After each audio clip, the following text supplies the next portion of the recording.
Hello po, magandang gabi po sa inyong lahat.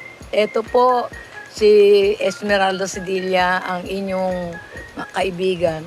Kumusta na po kayong lahat? Narito po ako para ipakita sa inyo ang mga isdang sariwa dito sa Market Malabon. Malabon Market. Dito po ang mga sari-saring isda. Ang mga biyahero dito sila kumukuha. Ito po yung binablog kong ito ay mga buy and sell. Kinukuha po nila muna ito agad. Tapos ano po, binabuy and sell nila rito. Ito po yung Malabon Fish Market. Ito po, lahat po ng klase ng sariwang isda narito. Tingnan nyo nga, o di ba? Ang gaganda.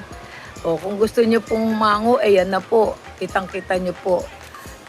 Lahat ng klase ng isda narito.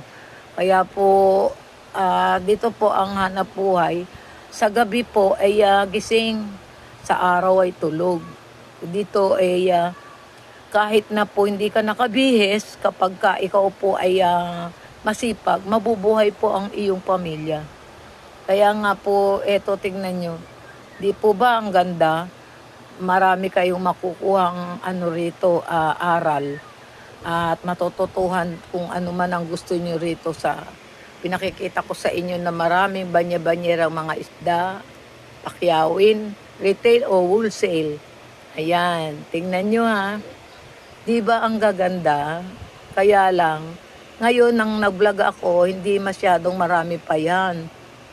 Pero sa susunod po, mas marami kasi siyempre po, may buwan dito ng maraming isda. Ngayon, hindi pa buwan na maraming isda. Ayan, pinakikita ko po sa inyo ang lahat. Yan, yung, yung mga dating mga kasamahan ko. Ayan, kinukuha nila yung sticker ko. Kasi nga, ang inyong lingkod ay vlogger na dati buy and sell sa Malabon.